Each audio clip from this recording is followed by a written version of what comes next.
Let's go. Squad up out the dojo. Yeah. Yeah. Welcome to the S.A.L.T Society podcast. Legendary.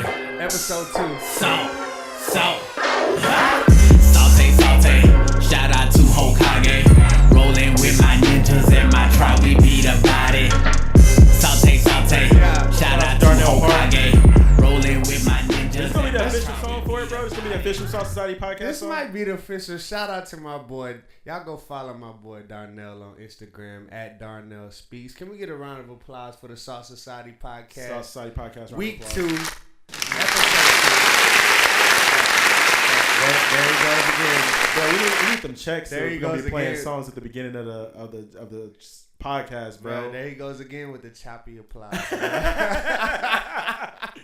I told her that's his trademark, man. That is funny, bro. The choppy DJ. I did that on purpose. That wasn't a mistake. Well, yeah. What more do you want from me? That was great. That was great. No coin toss. Shout out to Tyrese. Yo, that's funny, man. So today is December the 6th. Okay. Wednesday, December 6th. My name is Calvin Martyr. You can follow me on Instagram, Facebook at Calvin Loves God. I got my boy Jay Nice, the Kingdom Jay Nice, the Builder. KB, don't play me. I'm crazy. Get drunk on sight. My eyes. Make sure you follow me on all social media at Jay Nice, the KB. KingdomBuildersMusic.com, man. I got my boy DJ Kinect on the ones and twos. DJ Kinect. DJ Kinect. Bro, you spell connect in a dope fashion. It's kinetic energy. Also, you're connected Oh, to the snap. cross. Talk that. That's a bar. That's a bar. That's bro. a That's bar, bro. Kinetic And energy. kinetic Hey. energy is connected to the cross. Look at that. Look at that, bro. Look at that. Mm. You got a brother named Phonetic? hey, before we go, man, introduce your brother, man. Yeah, we man. got another guest here. I might not be able to see him on the Yeah, camera. I'm gonna talk that talk. You ready for this? This Yeah. is my official radio. Ladies and gentlemen, boys and girls, children of all ages, the S.A.L.T Society podcast proudly presents to you its first official guest, my man Paul Atreides, man. Paul Atreides. Round of applause for my brother, man. I want to talk about it. I want to talk about why I brought him in too. We talked about last time on the podcast about having open dialogue and making sure that we are starting the conversation. You know what I'm saying? And my man Paul is somebody who I have spent years working with. I would consider him a mentor to some of my lifestyle. Yeah. He's given me tips on being a better husband, a better father, a better musician, and all kinds of inspirational thoughts, right? So he's been a business owner. He's been a corporate facilitator. He's been a blogger, professional gamer. His knowledge of culture is amazing, man. So I wanted to present him to this podcast. Y'all can't see him on cam, but you can hear him on the podcast. Paul, what's up, King? How you feeling, man? Hey, I'm feeling great. Good. Are we getting us mic good? Follow me on any social media. If you don't like what I say, hey, don't follow me. Don't follow him at all, If right? you like something, we'll see. We'll talk about it. Right. I can't hear him on my mic. You can hear him? I hear him a little bit, but we might need to turn him up. We'll there. check on that. We'll check on that in a minute, man. Mhm. But we got my man Paul Atreides, man. So, Kyle, what's up, bro? What we get into today? You called me and told me the story, bro. That you had something about a nursing home that I wanted to hear about. So you talked about the we had the story about the orgies, the naked pastor. Tune in to with the episode once orgies. for the naked pastor Y'all and didn't orgies. catch that. The naked pastor preacher orgies. We get into it. So yeah, some brothers here in the city. You know, we my boy Lavalis and Right. it's a group of us. We working on this campaign, this Free My City campaign. So we're gonna be doing shows in the city of Killeen and the surrounding areas, and really just outreach in the community, right? So anyway, coming up here next week or so, we're planning on either doing some community. They mentioned yo, we could go to a nursing home and do some service, or we could go help out at this such and such little spot. And check out the hashtag Free My City. Hashtag Free My City. Free My City. So anyway, I'm looking they everybody's trying to vote on it. I'm just look, guys, on the real, I can't do the nursing home, bro. Dang! I can't do the nursing home, but the reason why, You're an ageist? bro, no. So, Calvin's I don't like You know, old people. I can do nursing homes because I just have to sit there and listen. You don't have to interact with people. You bro, just sit I'll there. tell you why. That's a I'll fact. tell you why. So when I don't even, it's so long ago. I don't really officially Always gonna be remember great. how old I was or whatever, but we went on a field trip from school.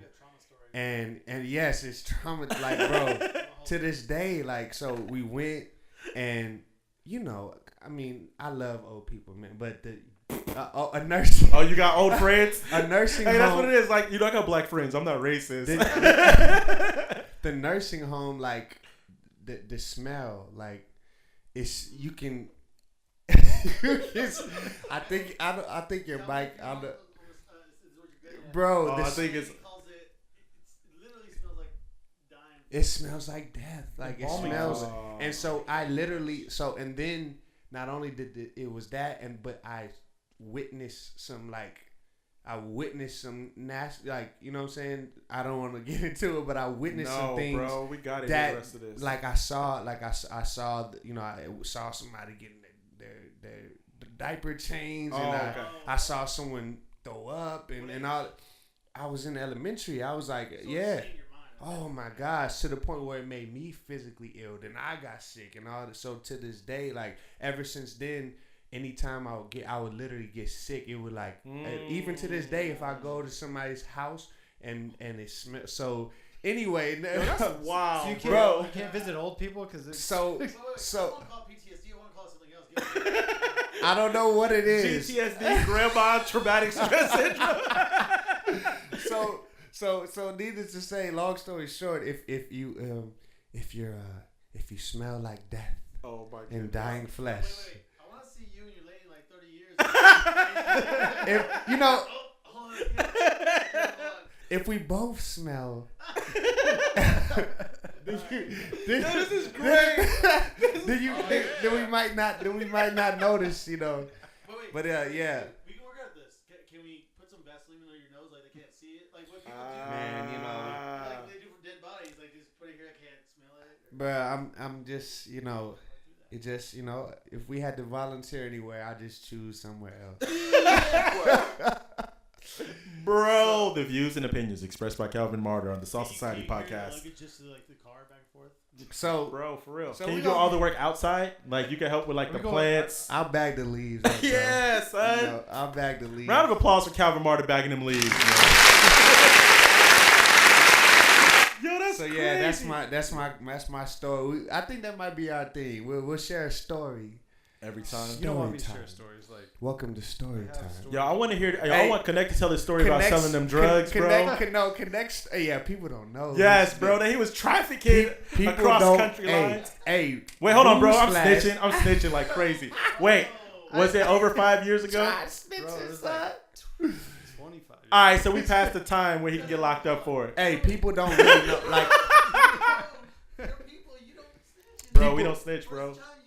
People don't know that Kinect is really OG Crip out here. OG Gangsta Crip. But y'all, that's story time. That's what his real name is. Crip. We gotta save the one to change to Kinect. That's why I like blue so much, you know. Oh, is that what it is? Let's caveat. We don't snitch unless it's funny. Yo, yeah, I will snitch on you if it's funny, bro. Like, you gotta think about that. What does that mean, bro? Listen, if we're gonna add to the entertainment value of a group. Right, you will become the butt of that joke. Oh, okay. Reveal to bro. Did you see that, Jake? That's a great segue, bro. That interview was fire. I watched it twice. Yes. Hey, if you haven't checked it out, you need to go on YouTube and check out Jay-Z's interview with the New York Times. It's about 35 minutes. It's phenomenal. It's Jay-Z? Phenomenal. Check it out. Who's Jay-Z? Hey, check his mic real quick while I get into that line. But Jay-Z did an interview with the Time magazine. If anybody who doesn't know who Jay-Z is, he stays in the top 3 of the richest rappers of the world every year. Is that segue to our top 5? Oh, bro, that can segue to our top 5 conversation. But he did this interview with Time magazine Kinect, and the interview was amazing, bro. Like, he dropped so many jewels of wisdom, and I'm not saying that like I agree with the message of his music or who he is or how he chooses to live his life, bro. Even if you watch this interview, and he did another interview on Rap Radar where he talks about the reason why he wasn't a Christian and spoke so harshly against Christianity previously, and he said he's being healed from that. Did you see that interview on Rap Radar? Wow, bro. Apparently, it's interesting. His grandpa was a preacher who like molested people in the church or something like that. And so it gave him a slanted view on Christianity. You talking about Jay-Z? Talking about Jay-Z. Wow. And so it gave him a slanted view on religion. And then when his mom had 4 children and then like said, I'm gay, the church bashed her. And so it gave him like this hatred towards Christianity. And he said that through counseling is when he's been getting a freedom from that hatred. Like he said, I said a bunch of wild things against the church in my younger years, but as I'm going through this, I'm being healed. And again, like we do not like say that Jay-Z's a role model or somebody you should listen to. But even if you look at biblically, like we got wisdom. But then again, you saying that that's a good that brings up a point that just because someone doesn't share your necessary belief system, or even maybe they live a completely lifestyle that according to universal law, what is morally right, we can all agree is not good, but that doesn't mean there are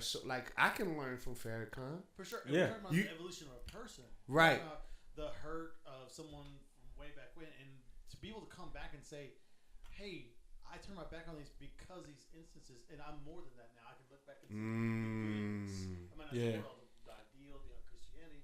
I can see the good in it, though. And he could just, and I want you to touch on it because I know, you know, Jay Knight, he shared, you know, your faith system and belief, and so just touch on that from your perspective, like coming from a background where if I remember, you said he was atheist, right? At one point, atheist. So that's great. So, right. Yeah. So break that down. No problem. So I was raised Catholic. So let's start from there.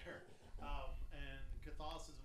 So as I've aged and I've grown older, and I got married under the Catholic Church, and so that was my early 20s for my life, right? So to Connect said that last podcast. Yeah, my family background is Catholic, and my wife's, all my in-laws. In fact, I was going to be a priest at one point for the Catholic Church. Wow. I was headed down that path, and one thing stuck out to me as I was going down that path is there were no women priests. And I saw that old hierarchies, and where I'm at right now in my life at 39 is I like things that make sense. Bro, he don't look 39 either. So, no, not at all. Yeah. So when I talk about, it's funny because when I do get into this with people who don't know me, they're like, "Oh, so you're not religious?" No. I didn't say I'm not religious. In fact, I'm incredibly religious, just not any prescribed religion you might give.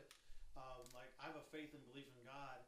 I don't prescribe to the Bible. There's a lot of great things in it, and not talking anything negative about that. I just like things that make sense to me.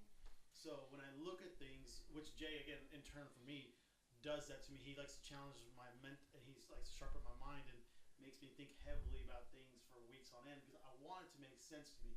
As I pass this down to my children and people around me, here's what I'm looking for. I'm looking for people to enrich their lives. So when I look at Catholicism and all the weird symbolism and weird traditions, and if you're a Catholic out there, I'm not knocking you. I'm not. I just like things that make sense to me. So when I look at things, especially in that old structure, if I go to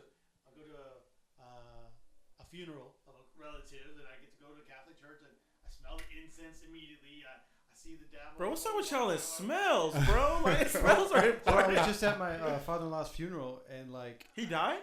Yeah, well, not father-in-law, but my grandfather. Bro, you scared the mess out of me, bro. my man, no, my man. I was like, Papa. My father-in-law's father. First of all, why are we laughing? Why are we This guy's stuck in empathy. Bro, we're terrible at empathy. But now I was like, I just saw him. My lady left me. What I was trying to say was, I said that to my mother-in-law. I was like, yo, I think they heard the first Hail Mary. Like, why are we saying it 10 more times? You're so dumb. You're so dumb. But wait. But it's a lot more so it's more superstition than anything. Absolutely. And my son, at the time, last funeral I went to, I think he was 14. This 13. is wild. We left out, and we just had a long conversation. He was asking me, okay, all right, Dad, what was that about? What was the kneeling about? What was this about? And we just broke it down like, well... Bro, between the last two podcasts. My side of the family is Irish Catholic. So, and then my wife's side of the family is obviously Mexican, Hispanic, whatever you want to call it. Obviously, she's not in the room, bro. Like, obviously. Anyways, bro, we can't she's see from her, Brownsville, bro. Mission. We can't see her. Anyways, My folks. Yo, They don't know who your wife is. Insert picture Anyways, here. Insert picture here. But anyways, so my wife's Hispanic Catholic, so there's a lot of superstition, but it's like two different religions because the Irish, like, you know, the cultic symbols and all that stuff that back in the day, they adopted that stuff. And same with like the Mexican like heritage. Bro, I'm envious of your mic right now, bro. Yo, his mic sounds nice, right? I'm committing sin right now. I'm breaking the Ten Commandments right now. And the violence shall take it by force. After last week, I was like, I'm buying a mic right now. I was like, They're not going to do me like that again. Bro, between the last two podcasts, we're going to lose Catholic viewers. We're going to lose old people. No. Those in the sex trafficking, we're going to lose all our fans, bro. Oh, Grilled cheeses. man. The grilled cheeses. grilled cheeses. What? People see miracles of grilled cheeses. Oh, right. I Bruh. saw Mary in What it. is that? Nazareth of cheeses? So, Yo, wait. bringing it full circle, so I'll be the one. Yo, this podcast is great. Back to you, Nadeska. I hope I answered your question. But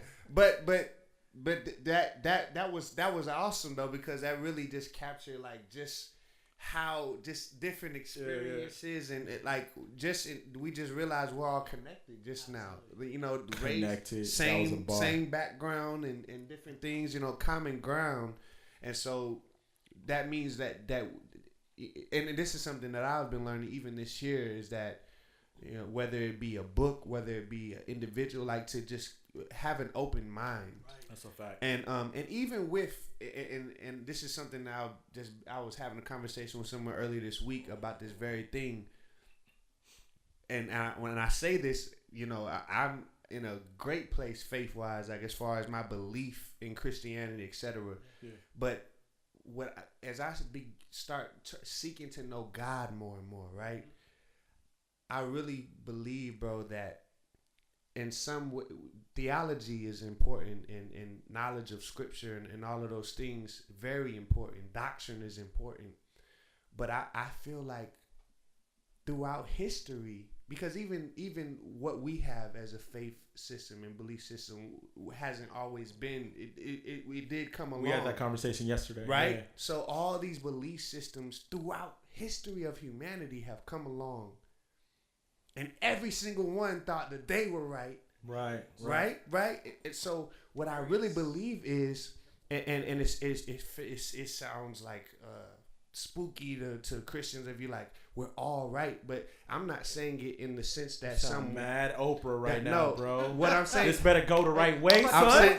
What I'm saying is this. I'm saying that is it quite possible that God is so magnificent and unknowable for to us that maybe the Buddhists, they discovered simply an aspect of God and built a whole entire teaching and everything behind God is this way. And the Hindus, because there's that God is this, he's this, and the Greek guys, God is the sun god, God is the this, and really all throughout humanity, people are just getting bits and they're getting just a small picture of God and building a whole teaching and belief system out of that, when he's all of that and so much more that we have. So instead of us continuing to, even in Christianity, 40, we talked about it last week, 40,000 plus denominations. That's where I was going with that next conversation. Instead of us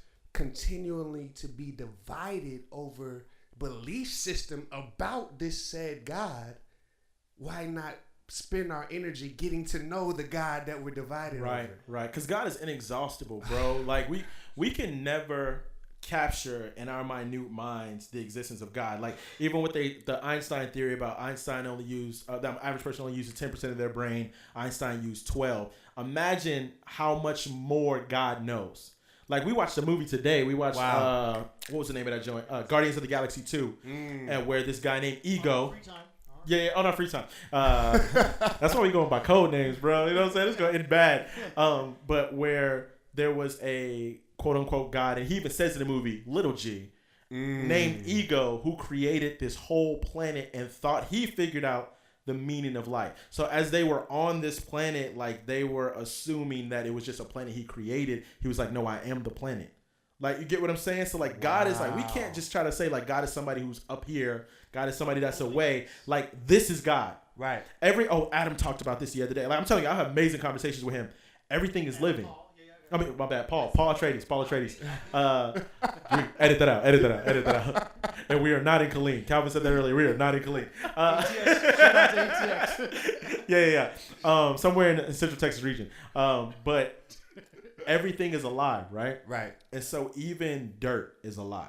Man. And we don't think about that, but like he was showing me the Great Dust Bowl of the 1930s, where we just kept trying to produce crops over and over and over in the Midwest, and we didn't understand the way soil works, the way we don't understand the way God works, and we just kept trying to put its own crops into it, and it created such a dust storm in the whole Midwest that people started dying for inhaling the dust, their homes and and when we do that to God, when we sit there and go, no, this is how God works, and we try to force our ideologies on who God is, we start to kill ourselves. Man. Spiritually, like we're inhaling these toxins that we're preaching. We always put them in a box. Yes, bro. And then each religion puts its own little box around what they think. Right? Yeah, exactly. And that's what I mean by we're all right, in the sense that we're all wrong. Right. In the sense that none of us have it fully figured out. Yeah. And we literally, wow, and this is just, I got a question for y'all. We literally cut ourselves off from that which gave us life. People, interaction, human interaction. A baby will literally die from not being picked up and not being nurtured. What's that your lady was telling us about the experiment that the other country did about not touching a child? Yeah. They gave the child everything they needed, but didn't give the child affection. And what happened with this? And that's basic sociology. So if that's what we need to be shaped from jump, right? As we grow older, why is it that we? As we grow older, why we don't want to touch the old people, bro? As you cut yourself off for the What more do you want from me? Bro, I got a question for y'all though. This got brought up to us too. Talking about dirt and being put in a box, right? I got something to add to that. Okay, go ahead. I got a question after this. Go ahead. So you talking about chromosomes and everything's alive and everything. So I took a biology class last semester because I'm old and decided to go to school after I retired for some reason, and it actually made me more in awe of God because I saw how everything exactly has to come together to make one entity. Because the chromosomes and the chromatids and all that, they have to like mirror each other. And the kinetic energy. Yeah, the kinetic energy. Bro, it's hard for me to take you serious right now. You're a Trump supporter. but I'm not a racist. But you know what I'm saying? Like it just made me more in awe because like there has to be a creator that creates the first thing, because it's like just like reading a book. You don't just find a book that just came out of thin air. Someone made that book. Right. There's pages. Intelligent design. Yeah. To let them design that. Yeah. So and you can't tell me that something didn't design the way a human body has to have every single thing exactly right to be even produced. Yeah. Hey, Jay, before you ask that question, can I? No. Hey, you're good, brother. And I guess that's the biggest part of my belief structure right now is I do my best to be intelligent and step back and look at his beautiful tapestry. I'm trying to see his pattern in all the things like you were just talking about that's happening in life. I had a good coworker. I know you didn't get to meet him. He said people don't often say that I'm doomed to repeat the mistakes of my past. He goes, I'm blessed to have the opportunity to learn again, because when I lesson at 18, he's gonna bless me at 22. I'm here again. All right, God, I hear you, and that's where I come from. Is now unless I'm delusional, I've been hearing God in my head, or something's been talking to me for a long time. I just try to quiet my voice and hear that piece of it. So to Calvin's point from earlier, maybe, especially as children, you ever walk in on your kid like talking spooky in the dark, like, oh, are you talking to? I try to quiet my mind and hear this voice that's guiding me, because I know what's right. It's not words, it's just a feeling. And maybe people all across the world are hearing this feeling, this push. We just get too much white static and we can't see the picture clearly. There's a pattern there. No, and I agree, and that's what, and that's my, and like I said, it's nothing like I'm abandoning my faith or nothing, but I'm really, because having that mindset of saying, man, like, what if throughout history it's just been all these people groups and languages, and there's even still indigenous people to this day who have not been, who've never heard the message of the God, of accept Jesus as your Lord. And so if the Bible says that the invisible attributes of God can be plainly seen in the things that have been made, if I was on this earth and never was given the gospel message, can I have relationship with God and go to heaven? Right. I would say yes. Yeah. What Bible did Abraham read? Right. What like the people in the Bible, bro. The people Abraham and Isaac and all these people that walked face to face with God and had a relationship with God, and the Bible credits them as having faith, having been able to have faith and fellowship with him. Elijah, Enoch, we can go down. They didn't have the message of, they didn't have what we have. Right. Yet they were able to know God. Bro, I think too, like, and we say this in a lot of churches all the time and don't even think about it, is like, we gonna be surprised when we see who's in heaven. We say it carelessly, but we're gonna get there. Well, some of us not. Well, so we gonna get there. we pray that we have the heart of God. God desires all to come to repentance. That all men be saved. Amen. That is true, bro. You don't want to usher them into the Lord, bro?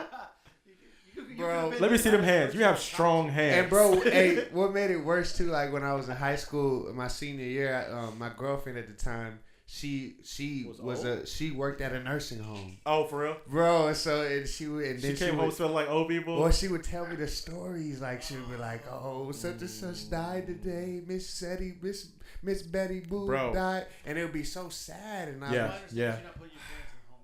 No, I would never do that. My mom is going in there, bro. I told listen, and my mom's gonna listen to this podcast. When I was 22 years old, I asked my mom, "Could I move back in?" We asked to go. Yeah, bro. I'm ready for the war, bro.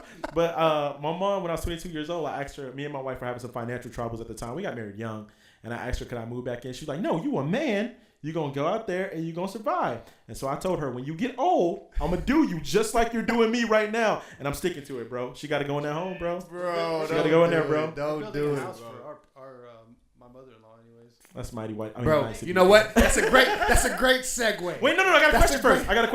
Ask your question. We're going to move on about the dust bowl and the dirt. This is a question that somebody asked us about cremation.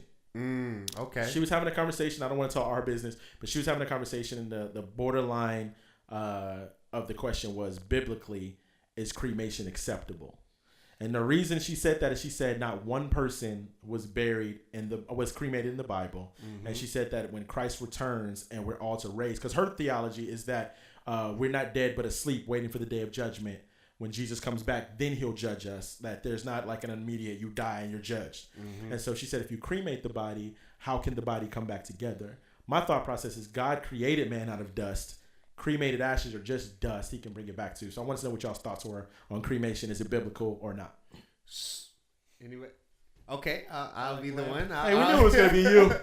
So I would say one way to look at it is historically cultures that would cremate, or even we know what I don't. Do you have tattoos, bro? No, I don't have no tattoos. No, but with tats or cremation and things, generally it was pagan cultures that adopted those practices. Right. Even in ancient Greek culture, they would cremate the body. If they died at war, they build an altar, etc., etc. But I'm with you as far as God is, if we have scriptural reference, like the Valley of Dry Bones. Like, that's a good argument. Or he raised, the word Adam means red clay, meaning he raised him out of dust. Like, right. So and if you're only cremated in Georgia for red clay, right, and spread through, like, so you dumb, see, I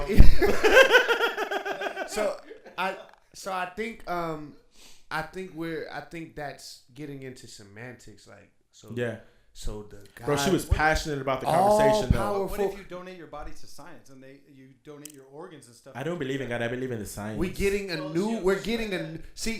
that's people. That's finite thinking. That's finite thinking because we're getting new bodies. Right.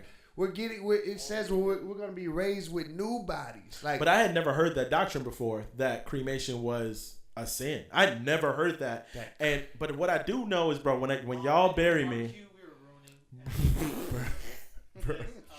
We're gonna cremate this pig real quick, bro. By the way, I'm done with the swine, bro. Bro, I don't know, 2018, I'm done, bro. You gotta stay in shape, bro. Cause like if you get like big, like Rent, I don't even. I was gonna say Rent. Like who? I was gonna say Rance Allen. Oh my god, bro. Yo, I respect the OG. Nope, I respect the OG, bro. They're gonna crucify me, bro. We can't have no gospel people, no Catholics, but no old people. But real this talk, podcast is not it. But who's gonna carry your casket though? Like, bro, oh, yeah. Yo, come on. Bro, I don't even want a casket. Like, I want a box, bro. We'll do sectionals. It'll be alright. Yeah. Half of him went that way, the other half of him went that way. So we're gonna back to this one over here. Yeah, Kinect. What was you gonna say, bro? He said the comment about buying. We're building ours. Did you say how he said it? Yeah, he did. Well, we're building ours. I said it because I'm tired of being guilty for trying to. Yeah, that's a segue. You're trying to talk about it. Earlier Kinect. This week. Let's give the background. Let's give the background. So we were texting. Earlier this week, Paul and I watched a video by Joyner Lucas. I don't recommend the young listen to this or those that don't have an open mind, but there's a video by Joyner Lucas called "I'm Not Racist," where you have a stereotypical. I still need to watch that. You haven't seen it? No. Oh, bro. I heard no. I don't want to tell you what's in the video. No, though. I seen no. I'm talking. I watch it. I've seen it all on social media. I just hadn't went and watched it yet. Me and Paul were having a dialogue, and I knew that there was a lot of bickering about the video, but I had never watched it. So we went into it ignorant. Like, only thing I know is who Joyner Lucas is. You know what I'm saying? Mm-hmm. And so we started no, not by any means. Not by any means. Is he a gospel singer? And then I also went into some more of his music. Bro. For the podcast, who is Joyner Lucas? Joyner Lucas is a hip hop artist. Mm-hmm. A hip hop artist who mostly got his success from very dark. Very dark. He's like the NF of the secular world, bro. All of his music is like that. We're gonna come back to that, especially when we get to talking about the top CHH because it's fun. It's interesting that you mentioned NF because a lot of people have that perception of him. Yes. But then I run into a lot of people, even friends of mine, who really love his music. Bro, whenever I go out of state, and I'm gonna say it, and there's a Caucasian. Is the majority of the church? They love it. Right. They love it. But what I was gonna say is that emo dudes. Say it again. A bunch of white emo dudes. That's a fact. That's how you feel. Well, you know what? But no, it was a girl. Like I heard girls who don't have that personality type who like. See, he's tired of being made feel guilty to be white, bro, but he's racist. We didn't even tell him. That's where we're getting. This is where we're getting. So Joyner Lucas started the video. I don't want to tell you what's in the video. If you get it, you'll get why this dialogue started. I don't want to tell you about it. If you are someone who's very easily offended, don't watch it. And I would not watch it around children at all. Jay and I didn't immediately agree with everything was said. It was just thought-provoking. Correct. We didn't agree with it. What Joyner did was made ignorance articulate. That's what he did. It's like he wasn't trying to like say these are right or these are wrong, but he's saying the people that you come into contact with who are extreme prejudice, not racist, but prejudice, this is what they wish they could communicate. You get what I'm saying? And so you have a Caucasian guy stereotypical and a black guy stereotypical going at it in dialogue. I send the video, Kinect sends a response back. I'm tired of being, go ahead, let me know what your words were. I'm tired of being made feel guilty for being a white male in America. Hey. Drop a soundbite. We need something like that. Come on. So to give you the dynamics of the room right now, we have two African Americans, Calvin and myself. Paul is Hispanic. And then we have Kinect, who is married to a Hispanic. Oh, yeah, let's bring that up, too. Kinect is married to a Hispanic girl. Calvin's married to an African-American girl. For real, bro? You missing out. So I'm married to... My first wife was... Oh, that's when you were like, I'm never again. Duh. Bro, my white wife has been cool, bro. It wasn't that. It's just I grew up a minority in a culture. This may lead to what it is. So Paul's wife is also Caucasian. But he's Hispanic. So that is a bombshell in itself. you're tired of being made to feel guilty for being a white man. Like, unpack that for us, Okay, please. first of all, Yo, he been waiting to say this forever. You see his mannerism? Hey, this is deliverance right now. All you cans, you Mexicans, you Africans, Puerto Ricans, I gotta tell you something. well, let me be clear. Like, I'm not racist because my Your mom's black? My brother's girlfriend is black. If you see the video, you get why that's hilarious.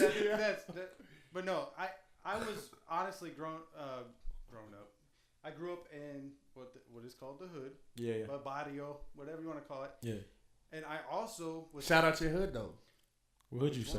What hood you claim, bro? In Arizona. Dallas, South Phoenix. Okay. Whatever. But I was also brought up with a mindset that there was no color. Whether that in your household. In my household. Yeah.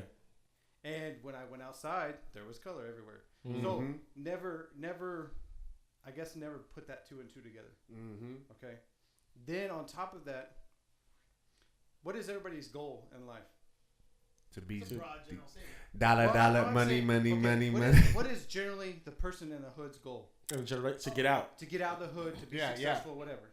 And we talked about this other. Yeah. When you're trying to get out the hood, and then all of a sudden you do that, and you get successful, people are trying to pull you down. Oh, right. He's a hater. He's trying to get out, whatever. He think he better than us. Yeah. But on top of that, I am. On top of that, as I'm growing up, in my culture, and then I'm teaching my son the same thing. Right. Like, he literally, I asked him, "Are you Mexican or white?" He's like, "No, my name is Daniel." Right. And we need to have more people. Oh, he not black. He OJ. Okay. I was waiting for it. We need to have that mindset. Sure. What my name is, not what my culture. Do you really believe that? Yes, I believe that. And and this is why I say I'm tired of feeling guilty as a white man. Okay, let's get into it. So for I've had a lot of experience growing up and getting out of the hood or doing whatever, and the more educated I get, the more I learn, the more I realize how blind people are in the hood, or That's a fact. They're stuck in their ways, and they vote for whoever they are told to vote for, and to me that's a form of slavery. Okay. I got you. It's kind of reaching. Man, like an economic. Hold on. Let him keep. Why do you feel guilty? I'm trying to get to the guilt too. I'm getting to that, but as I'm coming up, as I'm building up, I've started doing stuff like, okay, I started saving when I was young.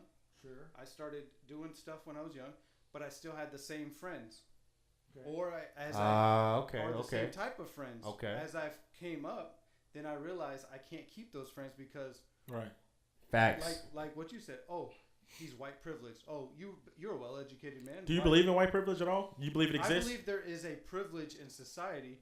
I don't think in American society. Yes. Is it inherent to all white people? No, because only those who are fluid. You're looking at less than 1% of the population. So what? As far as white privilege or what? And if you look at those white privileged people, the majority of those people that are privileged come from an immigrant background. So you don't think that every white person has that inherent privilege? No, but I'm gonna. Okay, so. Wait, I want to let him finish. I want to finish we're gonna let you finish because I want to hear. I really want to hear what makes you feel guilty. Here's what I'm gonna ask you. Okay. Why is the African American culture has been passed by every other immigrant culture? I can answer that. But you know what's it? But that's part of it is because I think that I see. But has it been? I don't want to cut you out. I don't want to cut him off. Hey, wait, because I don't want to talk over each other. Yeah. I don't want to talk over each other. Yeah. I see a lot of people, and I'm not saying that a generalization, but a lot of people in the African American culture are so busy pointing at the other person instead of trying to build themselves up. Calvin, hold on. Because I see you, Reggie. No. I want to respond. I want to respond, but I want to hear to the point where you feel the guilt. Right. The guilt comes from now, obviously, we'll say the last 2 years. Okay. Well, the last 2 years, I've been able to be very successful in different things, and then I've also seen different things in the culture. You know, the shootings, what have you. And I agree that there's a negative aspect of cops they're stereotyping people. Period. Yeah. And I don't know if that's necessarily just because they're racist when they get into the force, but I think they're bred to be racist because even so, African American cops are seen as traitors instead of like NWA said, black police showing out for the white cops. I want both of y'all to pause for a second because I still want to see how he feels guilty though. I haven't heard. But here's how I want this convo to go real quick because I want him to continue. Yeah. Then I'm gonna offer just some additional questions, and then I want you to finish last, Calvin. Yeah. Because I feel like you're gonna be the most passionate about this situation. but Babylon to Timbuktu, cuz. But here's my other thing. Okay, if I was to go out and say, wait, pause real quick. This is hilarious with the Moroccan flag and the Pan-African flag. How we got all this African power. We got Huey P on the wall. Huey P. Newton is looking at it with the shotgun. Hey, look at Dick Gregory, bro. Look at his face. And then Bob Dylan below. Know this. Please keep going. Just know that at this point, you haven't answered my question. Like I don't know. The guilt, I'm getting to that point. Like I'm trying to build. This the setup. He's like, this is why I don't like black people right now. They won't let me talk. This a long setup. But this is a week worth of. Well, it's longer than a week. It's bro, all your life, huh? Like, so every time. but my life, my biggest thing. Like every time I looked at because of my skin, you're privileged or whatever. That's racism. Period. It's prejudice. It's not racism. It is still racism because if I'm looking at you because you're black, you shouldn't be a certain way. That's racism. That's prejudice. Same difference. Racism is that I hate you because of that and I don't want you to succeed. Prejudice is I have a predetermined notion about your achievement level, your values, and your beliefs. That's what I'm saying. Like, you look at me, I get all the time, you're from this part of the country. Like when I lived in New York, I would be on the phone. You sound like an educated white man. I'm not letting my black son join the white man's army. Real conversation. Right. What's that? Is that a real conversation? That's a real conversation. I can believe that. Yeah, in Boys in the Hood, they said that. I honestly never received so much racism against white people than when I moved to New York. That's a fact. That's a fact. Where did you feel guilt? Well, the guilt is every time that there's an issue that people like, having money.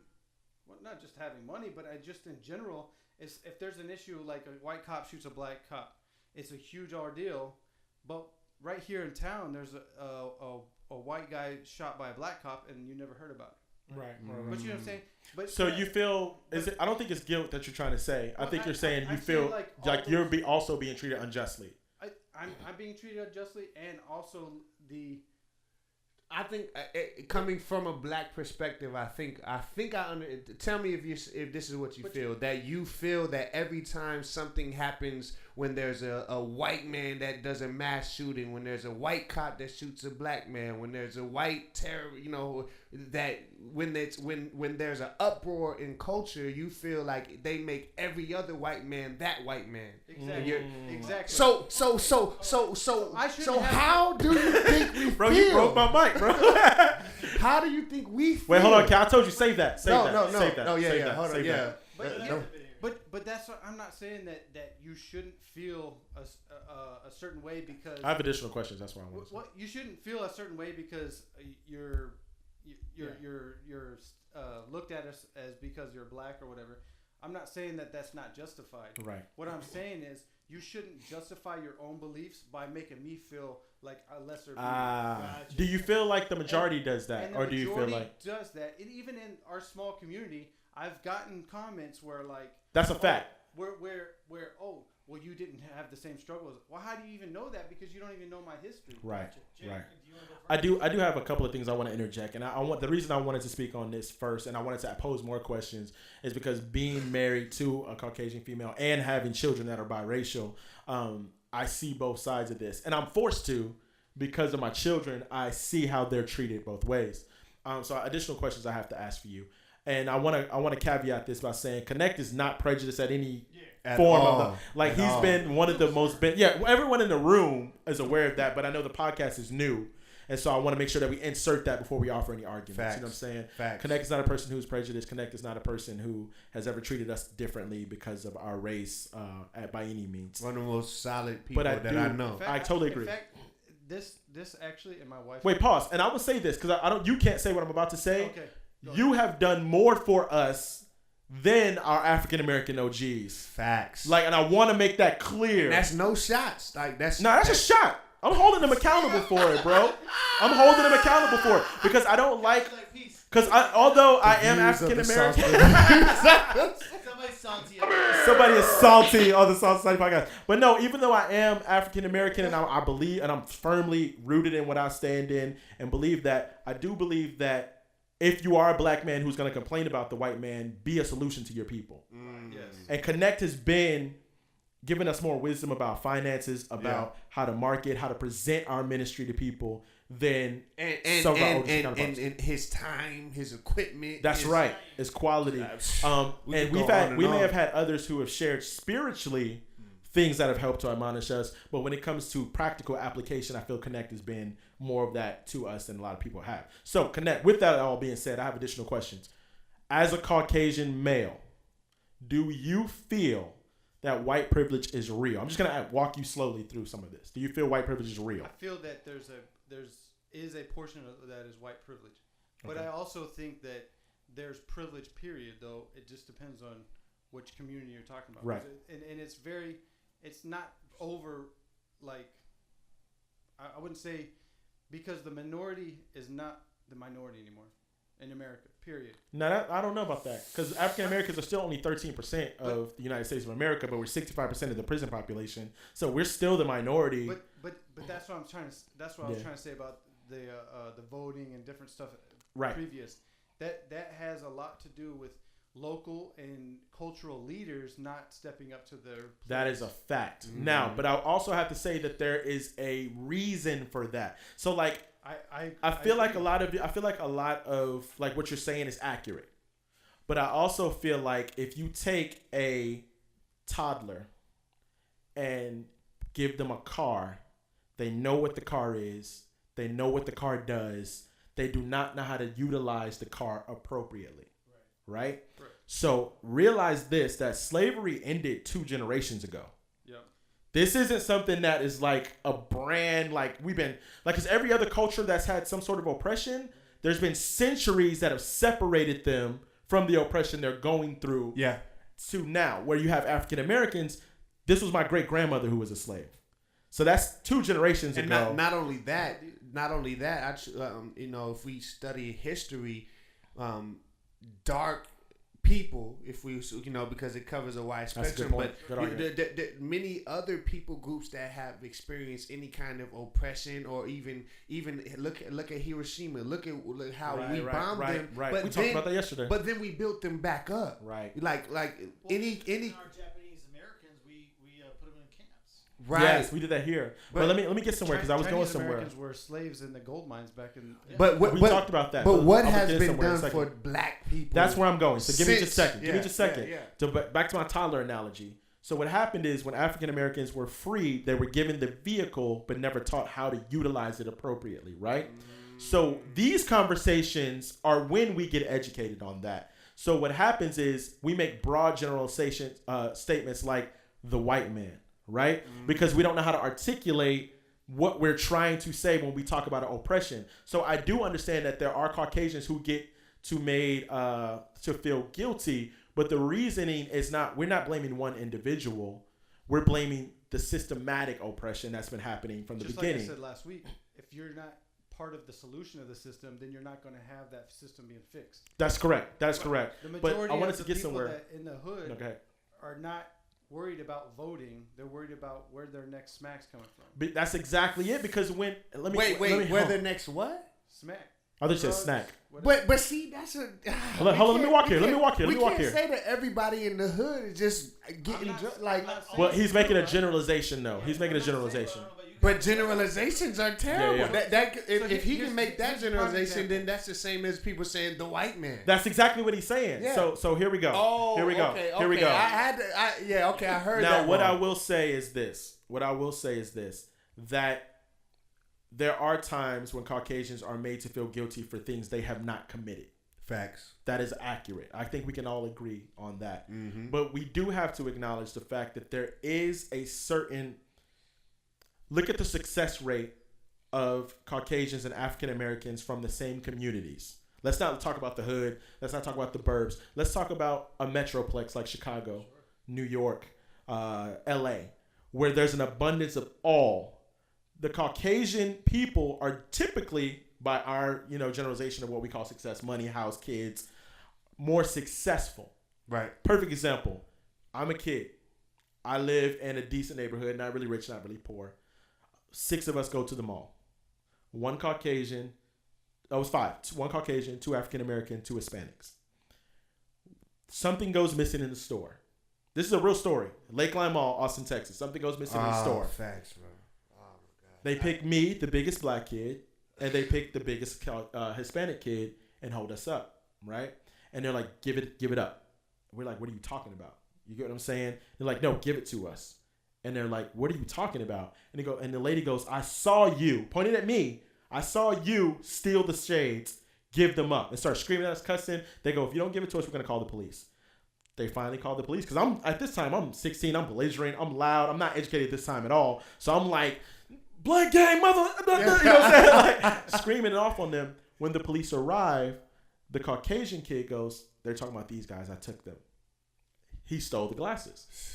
The police response and the security guard's response was, which one of y'all gave it to him to take the blame? Okay, that's a small example. Small example. That's a small example. But that is an example of a privilege that is awarded to a Caucasian people that is not allotted to all. And oftentimes, too, if my wife is driving the same vehicle as me, with the same problems, the same condition, she has not gotten pulled over. We live in Cedar Park, Texas. I've been pulled over 18 times. Where's your location? No, we live. I'm not there right now. We live in Cedar Park, Texas. But where I get pulled over 18 times, she's been pulled over twice.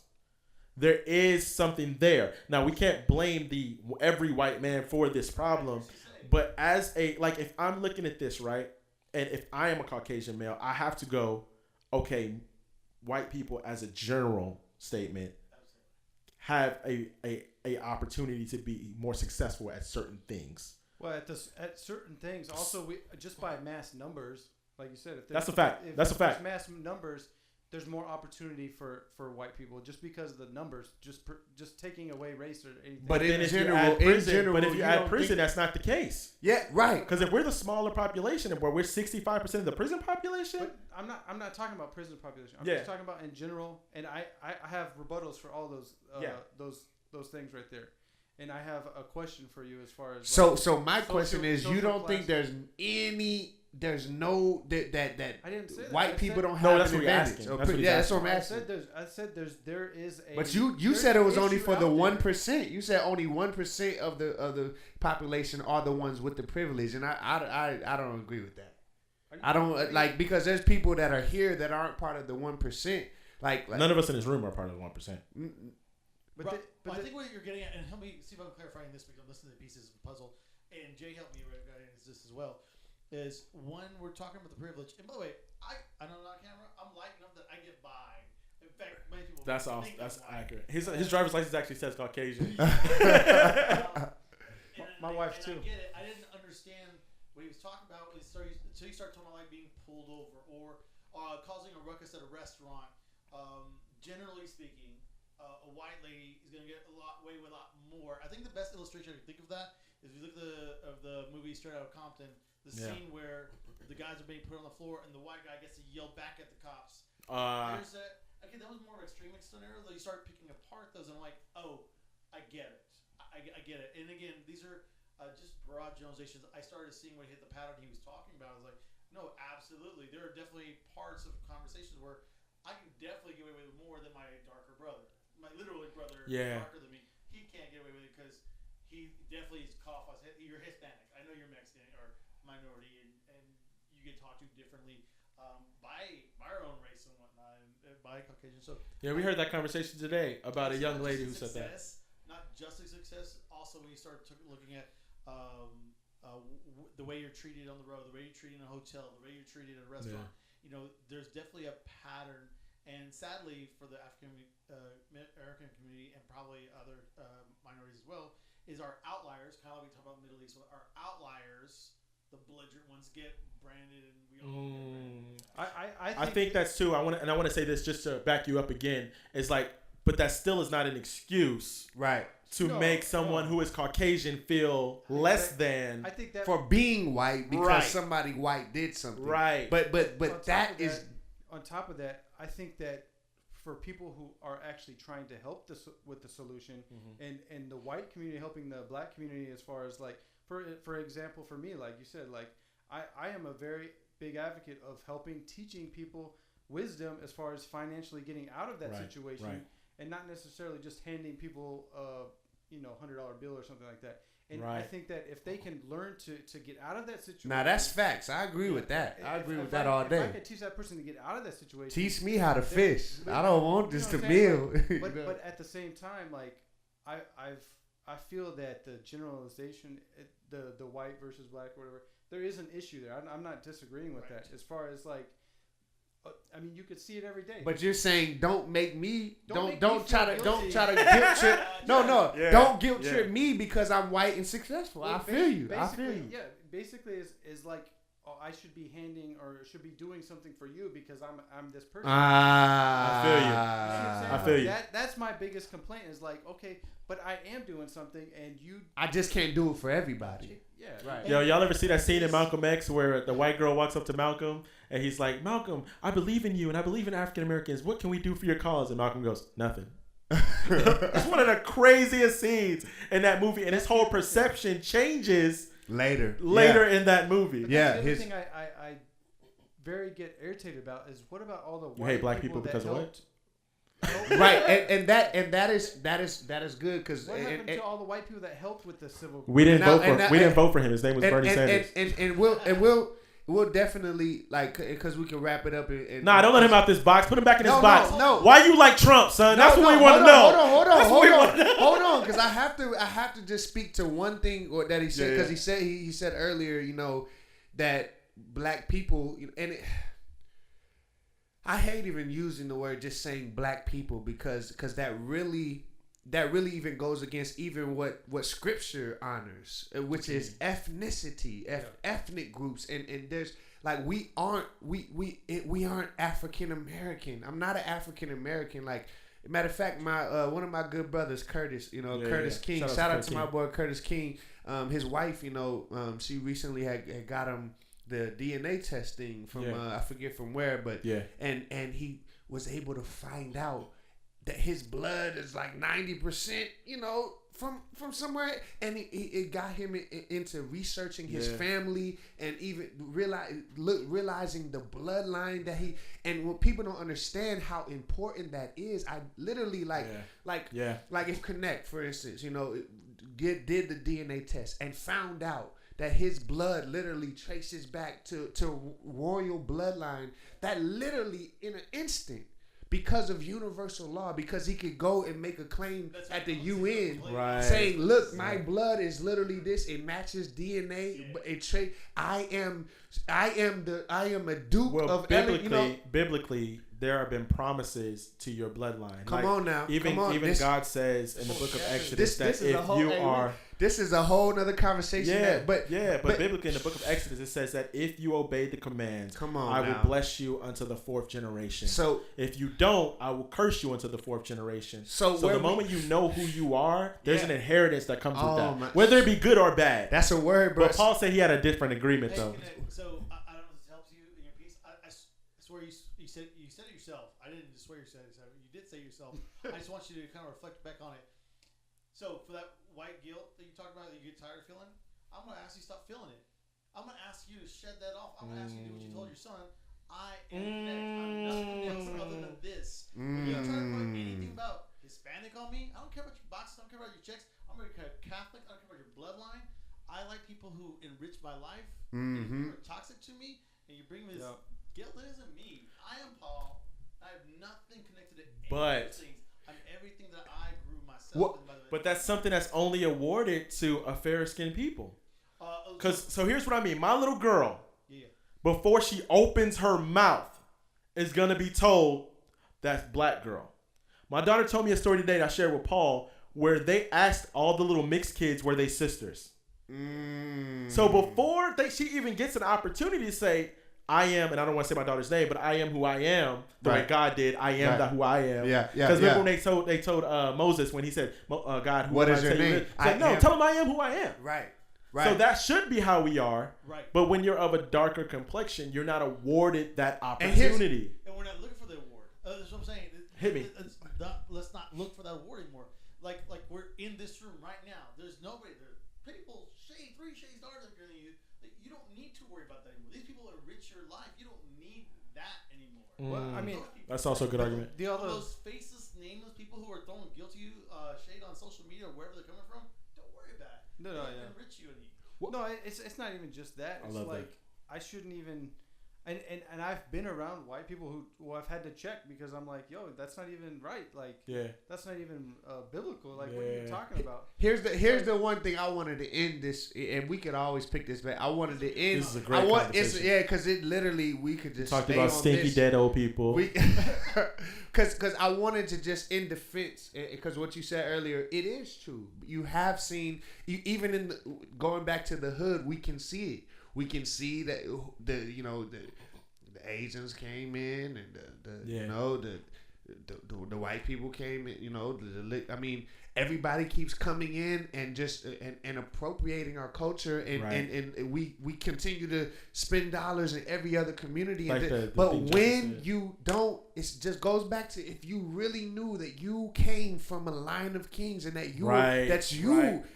It goes back to black people having been literally, and I don't even like to just, like I said, I hate the word just black, darker, indigenous, whatever you want to call it, because we can't forget that Europeans came over here and wiped out the Aztec civilization, wiped out the Mayans, wiped out those who were here, who we call Indians now, but the natives of this very land, and then we can't forget that people were taken from their very land and brought. So when you literally don't know who you are, where you really came from, what your people are, this is you become.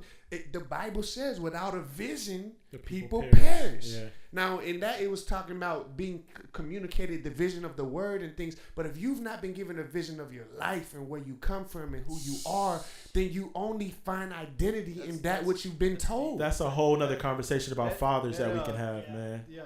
About having a father telling you who you are and speaking the blessings into your life about who you can be. Well, like I didn't grow up with a father too, and that's the other thing is I've had to overcome different challenges as well, and similar to different.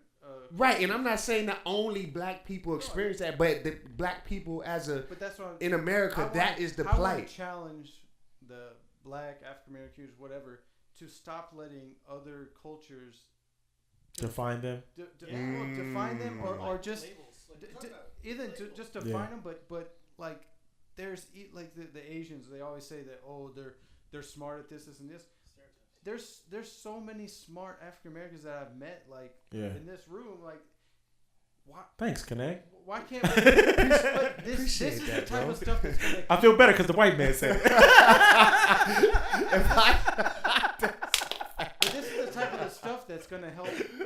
Not just you guys, right. Your entire culture and community. Well, that's the importance of this podcast. Yes. I would say our culture and community. You know what I'm saying? Because it's it's the tapestry of humanity. It's if we try to just make it white black, that oh my gosh, with all the shades, that's Paul. Hit the thing you were talking about. These are the people groups. Paul has a thought too that he shares with us. Like, he doesn't like being called Hispanic as a culture. He said my culture is. Go ahead, break that down for me, bro. So my culture is where I grew up. Right. What my environment is, because it's like you start talking about, you're a Mexican American, you're from Texas, or you're from wherever. No. My culture is where I am, who I am, and not only that, like I said, things make sense to myself. So I start shedding off all those identities around me, all these labels that have been put on me, and it's that discovery of self we keep talking about. So my culture and the culture I'm giving from my sons is that of a loving culture, that of a humanity. This is of the lack of value of a dollar, the lack of value of people giving you labels, assigning this ownership and mentality. We're trying to grow you mentally. We're trying to enrich your life. not be a part of this ugly machine that we've built. Let's be more than we've ever been. So that's why I like to do my culture. I like to put people around me who enrich me and define my own culture. Yeah. See what my culture is. That's why I put on my son's birth certificate other. Where it says Caucasian, whatever, I said other. Literally, if you go to I'm interested to see what happens with your boy though, because he looks Hispanic. But that So that's a new his boys look white. Your son looks Hispanic. he's pretty dark compared. Yeah. And you know what? And that's my other son. Well, Donovan, and I'm also proud of with their- other, with it saying other in this culture, they might take that and run. They he might look Arabic and start taking them out. The views and opinions expressed by DJ Kinect. So you know what? On that note, that's the something a Trump supporter would say. Don DeMarco. Hey, please, bro. And this is my brother, like, but we go back and forth about a lot of stuff. Bro, he's gonna give a bunch of reasons that are probably good about why he's. We Trump. are trying. I'm not buying it, bro. I'm not buying the Kool-Aid, bro. Bro, Yo, your mind is open, son. I'm ready for the jokes. Bro, we want give us. We'll give you 3 because I don't know if I can. Nah. Give him three. Give us the top 3 3 minutes about Trump. No, the top 3 reasons. One from me. Shout out to Tyrese. Hey, give us the 3 reasons, bro. 3 reasons why. You can't go into 3 different reasons. Oh, you're saying Trump is inexhaustible? Is Trump your god? Is Trump your god, bro? Okay, first I discussed this before. Like, he is a persona. Like, Right. People just like the balls or whatever. I agree with that. He's the Wizard of Oz. Here is not what he's doing over here. And That's a fact. Doing it on purpose. He's a magician. That's a fact. Not to mention, he came from the liberal left. Mm-hmm. I don't need to be honest. I don't know what liberal left and the right. Bro, he's saying that his initial Bruh. upbringing was a liberal one, meaning He was one of the biggest equality. I'm not Republican. Right, I'm not Democrat. I'm not none of that. You're not black. You OJ. Bro, I'm Hebrew, bro. Okay. But Nice to meet you, Calvin. My number one reason for supporting Trump is biblically, I'm called to support our leaders and pray for our leaders. Okay. Okay, I can agree with that. Okay. Yo, I'm about to. Yo, I'm with you right now. Yeah, I'm with you right We now. on common ground. One Yeah, 1-0. Let's see if he wins all 3 rounds. But then the second one, I'm going to name off an education plan for you, and you tell me whose education plan it is. All right. The white man's. Okay, so education Go ahead, plan bro. is they were trying to divide the education districts by social background and your money. Right. Okay. Whose plan was that? If you say Hillary, are you gonna say Hillary? Yes, it was. It was Hillary Clinton. Wait. I just heard that because of a third good. Or was it a plan? One of his It wasn't his plan. guys put together. He's like, yeah, I signed that. No. It was Clinton. What she was running on. No, his is with Trump going against it. Did he come up with that concept himself? For education, like, was that one of the people who? No. Here's a good package. He was the one who hired the girl for education who had never had any general history in education. She's also Bro, all his very staff big- that he's hired hasn't had any. He hired Vince McMahon's wife to a spot in the cabinet. So let's get the education. It's 1-1 right now. 1-1. The other reason why is the tax. Oh yeah, I've heard this argument And we're going to go into tax on the myth and towards the end. You want to save that part then? Well, it hasn't been finalized, right? We're still voting on it. Well, it's been passed through it's gone to the committee. But I don't know if I would like give him a pat on the back for that, because I told somebody, I was like, if Trump wins, this was before I was like, if he wins, of course there's gonna be things that happen with the taxing, because he's about what if every. Money. So we know he's gonna it's get not even- legislation it's not even passed about through that. that's It's gonna not help even people about about taxes. It's not even about that. It's, Okay. I have both the current plan and the plan that's Big pros. I know exactly which one's which. I've been doing taxes all day. I know. Yeah. I know exactly. Yeah, we bow out. We know Yeah, what it is. he- We know what it is. He runs like 5 businesses. I'm about to break it down for you, but that's the next set. The next set. We'll wrap up with that. That'll be the third one. I support the second and most important to me is my religious freedom. He is the number one candidate that supported and is still changing the laws to help protect our religious freedom in America. Did you hear his Christmas speech?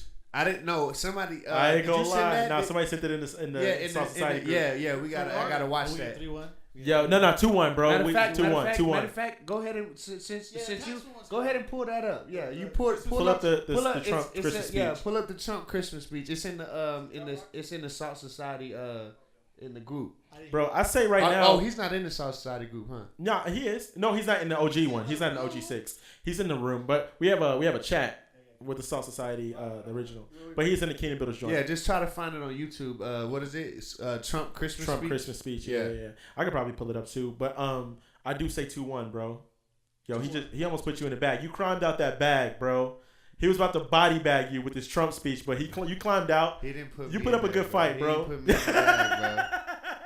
Nah, bro. Yo, we didn't get 5-minute rounds, cuz. Nah, they stopped your time. They didn't stop your time for crowd reaction. We didn't decide on burial information. We got to know first. That's a fact. That's a fact, bro. Yo, he did give 2 good points, bro, about Trump. I thought about because I do know that they under the Hillary administration they were talking about. To be fair though, if anybody tells me that Trump's more, they're not gonna come with the crazy stuff. So, that's true. Because and that's what when we have had talks, I'm like, bro, but how do you deal with the crazy stuff? Like he wants your wife out this country, bro. We can't. He doesn't want my wife out the country. Yes, he does, bro. If he wanted my wife, he wanted his own wife. There's things. There's true. real things he's done and said. Bro, you supposed to be pulling up the speech, man.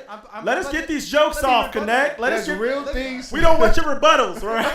There's real things he's done. And it's so funny though to see him really seriously support Trump. No. This is my brother. It's funny to me, like, tell me those facts don't affect you guys. What you mean? Those last 2, yes. No, yeah. As a homeowner, as a business owner, yes. Hey, but what I'm saying is, out of war, though. I'll pay more money. Oh, good argument. Man, don't get me blown up. So let me ask you this. Let me ask you this. 20 years. Let's see if you. This is only gonna save me though. Let's see this, because this is just a question to test your moral compass right now, or your moral integrity. Is Donald Trump divisive though? That's what I'm coming from. As a leader, is okay. As long as first point, he does it on purpose. So, but the fact that he I don't think you support Trump. You support his plans as of now that are beneficial to your lifestyle. Because when you say he does it on purpose, it sounds excuse. You sound like you're making an excuse for him. The first time, and then he totally reneged on. Are you making an excuse for him being divisive? Like you say it as if he's divisive, but he doesn't. This is the greatest podcast in the world right now. I'm not making an excuse for the person. I'm making an excuse for us as voters first and foremost. But the electoral bro. I don't like the electoral college process. No, because the fact of the matter is, if nobody went to the polls, the president would still be elected. That's what people don't understand. That's a good argument. Because of the process to elect. How is that not true, bro? We don't make the final. Okay, bro, you can win the popular vote let him respond. Let him retort, Calvin. You can win. Let him retort. You can win the popular vote and not win the election. election. That is true. Hillary won the popular vote. Bruh.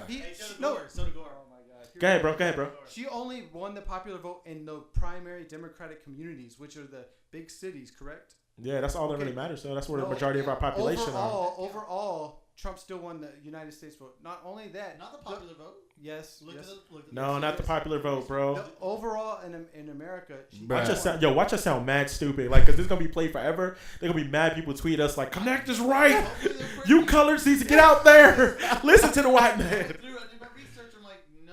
It was all said and done months later. I'm like, no, she still won popular. Yeah. But it's because it's the electoral college. But is not for minority communities. Period. I can understand that. You said what? Say that again.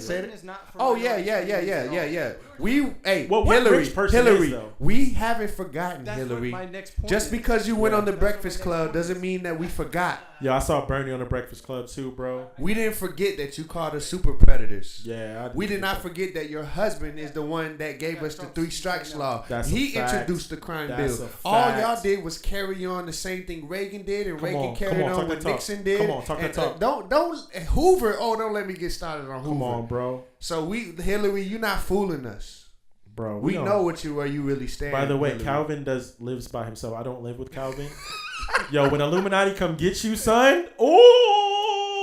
I've got. Hey, the podcast is gonna go viral, bro. No, it's not. They gonna pull that joint so quick.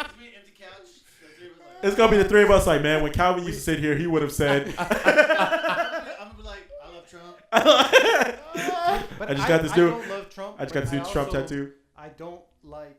That. Bro, I'm Black trying to get Trump to tweet against me, bro. I don't Anything he tweets about goes viral. That's a Trump. fact, bro. I just need Trump to say the Salt Society Here's my podcast thing is about- terrible. Here's my thing about his tweets. Okay, so what does every news agency try to do?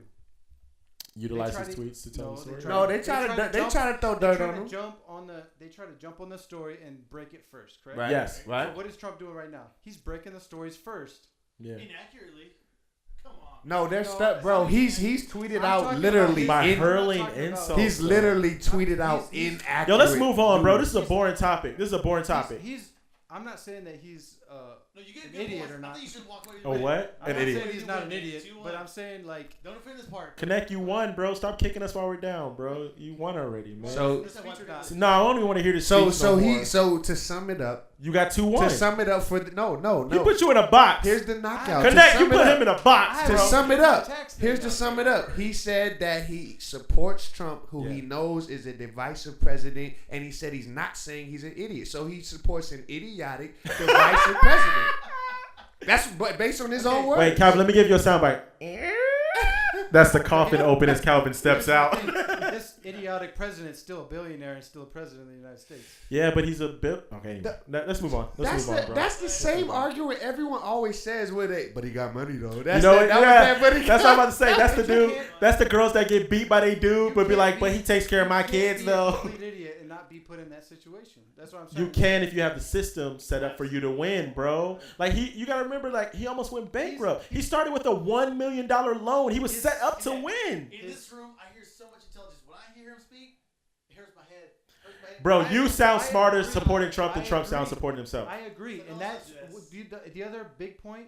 He surrounded himself with leaders. That I agree make with that. decisions. And that's a great opportunity. vice If you want to be a president- leader, surround yourself with leaders. Hey, So- Vice president, agree with him. He's in by fire. hands down, one of the. So talking about so while we were talking about That's a You good want to time. hear divisive, We moving on to the polarizing. speech? Hold on, and we can run that. We can run it. Matter of fact, run It's that. like Run. 5 minutes. run- I don't know if- Oh, nah, we good. Well, bro. yeah, Yo, go never look up mind. the Trump speech yourself about Christmas. Yeah, I thought it was I will say this, Paul. I appreciated it.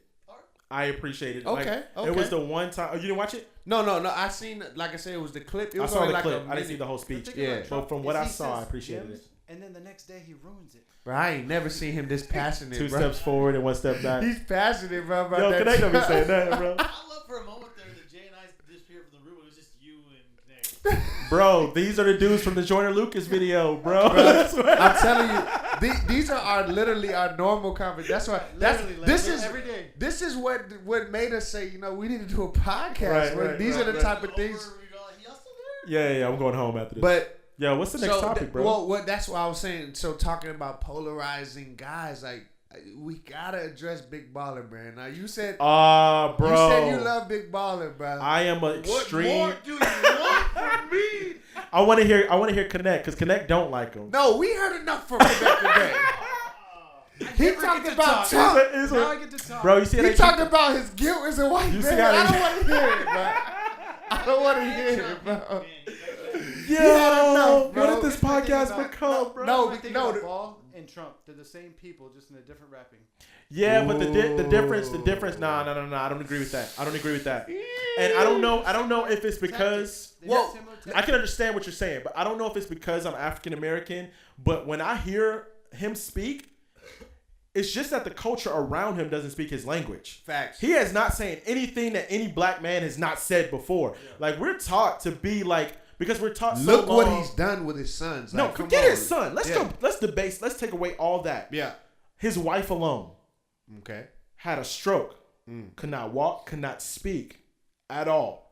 He said, "No, I don't want doctors. I don't want personal trainers. I'm gonna teach my wife this myself." Wow. He trained her how to walk again.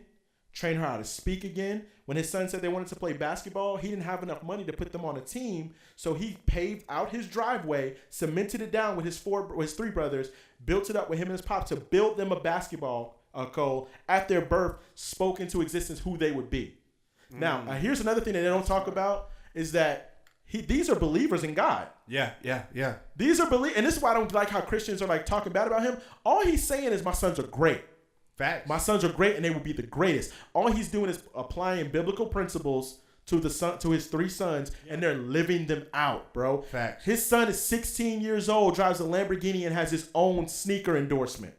He walked into Nike. They wouldn't give him a contract. He said, I don't need y'all. I'm going to build my own brand, build my own shoe. Charge these $300 for these shoes, and they were purchased. Now, Jay-Z alone bought 200 pairs. So forget it. If no one else bought a pair, he was successful after that moment. Yep. Like Jay-Z bought 200 bro, pairs. he not only this, he got his son on the Lakers as a number 2 draft pick. So the number 2 player in the world is what he did with his son. The thing that they don't talk about, he also has a nephew who plays football, who he's training. They didn't have a basketball team in his city for his children. He bought one and coaches each one of those kids himself. So, then we could go so many. Ahead, bro. Go So ahead. what? He's the guy that's making a difference. What do you? That's a fact. That's facts. That's a facts. fact. Hey, hit him with the.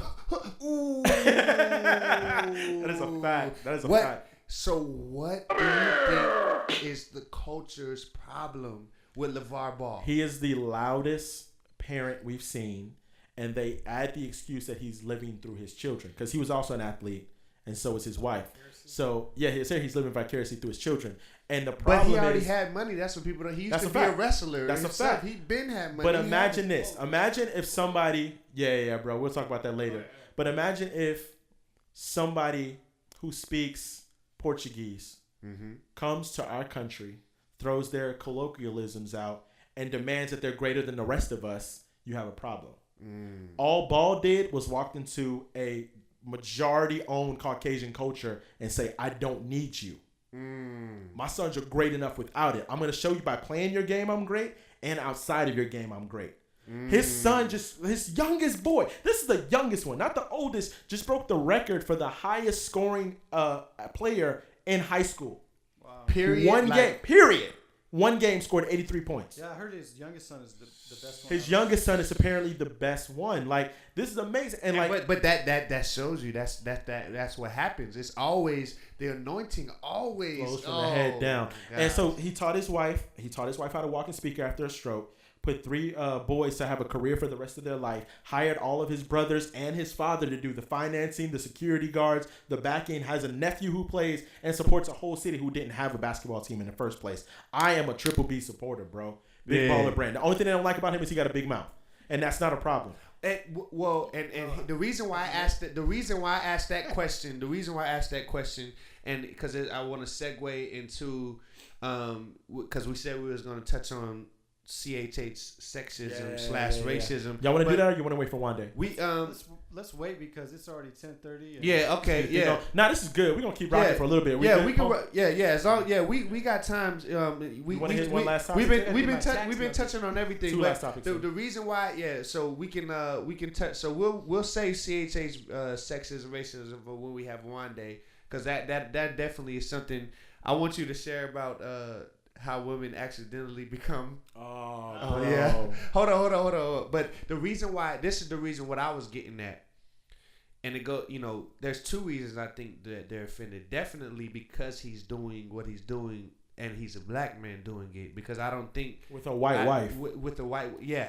Even her parents mentioned the fact that they did not like him because of his color. You see what I'm saying? Like, and that's the whole OJ thing. I mean, man, there's so many examples we can go of successful black men that were with white women in the way that the news and media attacked them. But I think it goes beyond the scope of him being black with a white woman or anything. I think the culture that we're in right now is offended by masculinity. That's wow. Seeing strong, seeing strong men communicate from a place of power, communicating powerfully and articulately.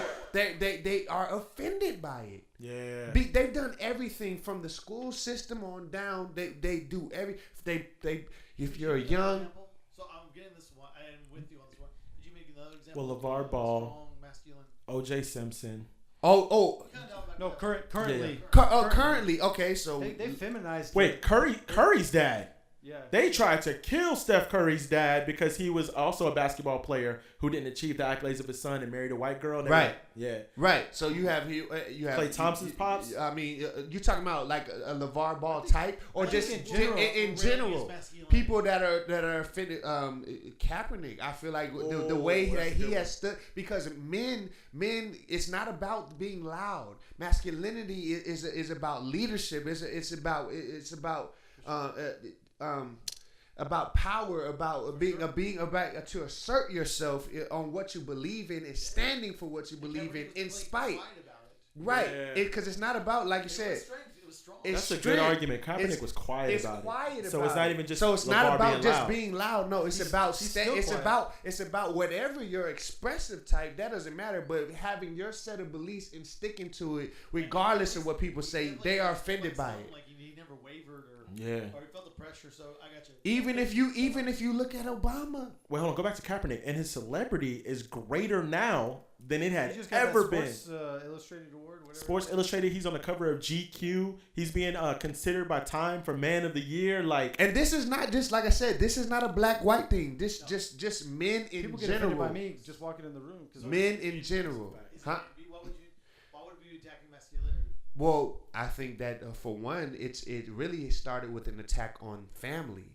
And to attack family, you have to break down the dynamic of men in culture, men in the home. I think that there's many different aspects of the way that you have in the education system where they want 5-year-old young boys and girls. I'm going to presume that you mean it's like a subconscious fad that we're all picking up on. Well, I mean, conscious Illuminati. the feminine. No, not. I mean, well, I will say yes, because if you remove the father, you can control a family. And so if you want to control the population, I don't want to start sounding like Alex Jones on this. I don't know who Alex Jones is. No, listen, you're gonna stop throwing out big words to me, being mad disrespectful. Now we can talk. We can talk Illuminati and different things of that nature. You know, I think but I hate saying. Movement, and could this movement be based off of, if I may, all the PC correctness, this movement of liberalness? It's so strong. Yeah, I think the liberal agenda. From here. Yeah. And masculinity, head house. That's an old regime. Let's kind of. Or even I would say even more. I would say is not so much liberal as it is the relativism. Of what's true for you is true. But and they say the intolerance, but there really is intolerance. Your intolerance of my intolerance. There's a lot of the homosexual agenda, the feminist movement. There's so many. The things that are the ideologies that are prevailing in our culture today are against masculine men. Well, if you pay attention to, and I think we had this conversation before, and I know this one applies to race, but I want to go back to the family. The Willie Lynch letter clearly states you do not have to attack everyone. To attack the head, the male who's the strongest, and embarrass him. And you can control the rest of the population. And if we look at what the FBI did, Confucius in the Art of War, you divide. Right, Sun Tzu, you mean, or Confucius? Yeah. No, was it Confucius? No, Sun Tzu did the Art of War. But we knew where. Bro, we're gonna take that Trump point away from you, bro. We're gonna take that Trump point away from you. But I mean, and even if you look at look at how they did with Garvey and things the black messiahs that rise up, suppress them. I mean, we can. That's a whole. But in a nutshell, they expect now. That's a whole nother layer to it when you talk about powerful black leaders. Look, they killed Garvey, they killed Malcolm, they killed Martin. They even will say they killed JFK. We're gonna claim they him. Quieted Frederick Douglass. Hey, he was Irish, bro. Yeah. Hey, yo, JFK was our connect, bro. You know what I'm saying? Bro, that's funny. They quieted Fred. Yeah. He started so much, and the reason why he finished stuff is because he got killed. Exactly. The other thing is, he was going against his own party. Exactly. And the civil rights movement because Democrats were actually against. Speaking of Illuminati, he made that speech. It was the speech about the secret societies that got him. He was the first and only Catholic president. Right. So I think that's why I asked. Dang, man, there's so much we need to talk about. Yeah. So this is the greatest podcast in the world. If you do not. Facts. Share this and hashtag greatest podcast in the world. Hashtag Salt Society Podcast. Hashtag Greatest podcast in the world. So I want you to talk because ever since you bro, it was supposed to be a funny story, but now you made me like make it. It has to be like deep now after all this conversation, bro. No, okay, we'll save it. We'll save it then. Nah, it's light. It's light. Okay. I realized that there's some lady, some female that I know of that I thought had loose morals intentionally. I thought that she was opening graves essentially to swallow young men in. Wow. And that's a great analogy. Bro, that's a bar. That was a terrible choice of words, bro. That's a bar, bro. That is a bar.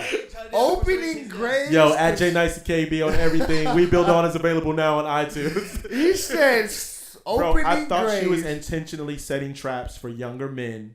and swallowing them in. Bro, for real. Bro, that's a bar. So the imagery, I realized though that no. She just is this young lady. I don't want to mention her name because I feel terrible. But this young lady is one of the people who is book smart, not street smart. So she was like unintentionally sending signals of perversion. Right. And young boys were like, "Oh, she's feeling me." Right. And then they would lay together, and then the relationship would break off, and she was hurt. And I'm like, "How you hurt? You did that." But now, as I'm getting to know this person, I'm like, "Oh no, you just don't know. You're accidentally being flirtatious and What's the word you say for your? We say group. You say groupie? No. Nah, we had a word we used to call it growing ditzy. A little just. Yeah, I don't want to. I feel like that's insulting. He's they're going so far in a relationship to label people, and for an outsider looking in, they're gonna label her a certain way. She doesn't know she's doing. Right. What's the label we're gonna? Right. I think that I don't know what label I would give, but I will say that we need to be more hyper aware because I'm even guilty of this, where my what's the word I'm looking for? Where my kindness can be mistaken. You know what I'm saying? Yeah. And I feel like she's as I'm getting to know her, I'm like, she's a very kind woman. And I had an interaction where she thought I was insulting her, and that's when I was like, oh no, you just don't read social cues well. And that's when it clicked for me. Yeah. Because I was like, oh no, you don't read social cues. No, it's way. I walked into a room and she was bent over, and I was like, I know she's not. I'm not the one. You know what I'm saying? To make that past that, and I was like, good morning, and I averted my eyes, walked the other way, and then she was like, oh, I didn't even know you were in here. But it was a sincere, I didn't know you were in here, not like a mistaken, and that's when it clicked like, oh my gosh, I wonder how many other young men. The way she was standing was provocative or something. Yeah. You know what I'm saying? Like some ladies will bend at the knee when they're trying to pick something up. She was bent all the way over, and so I thought she was making a pass at me, and she is older. She's older than me, older than everyone in the room, as a matter of fact. But and I thought, she's older than you, bro. But I thought that all this time she had just been trying to consume young men, because I've only seen young men. But because of her intellectual prowess, young men were the ones that would meet her on that level, and so bro, she was an accidental whore, is what I'm trying to say, like essentially, like, yeah, bro. Aladdin, I can show you the world. Yeah, bro, that's a fact, bro. Oh no. Okay, but I thought about that, and I wanted to bring it up, like, ladies and gentlemen, try to become more aware. Bro, a gentleman Say it again, bro. In our place too.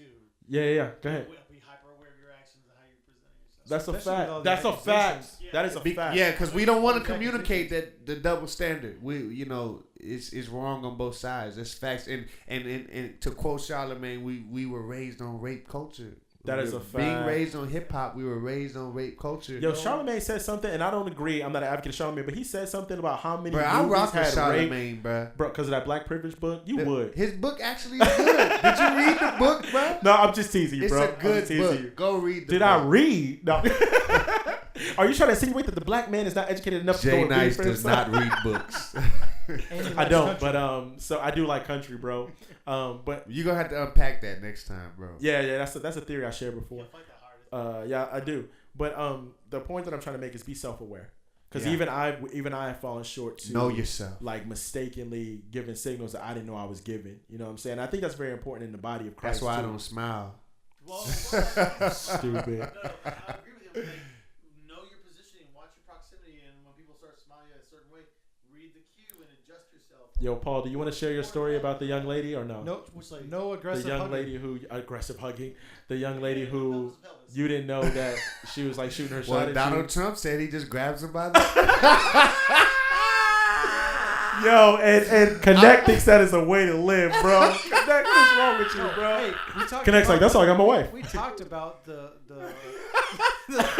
journey of someone becoming more aware. Kinect, who is Journey, bro?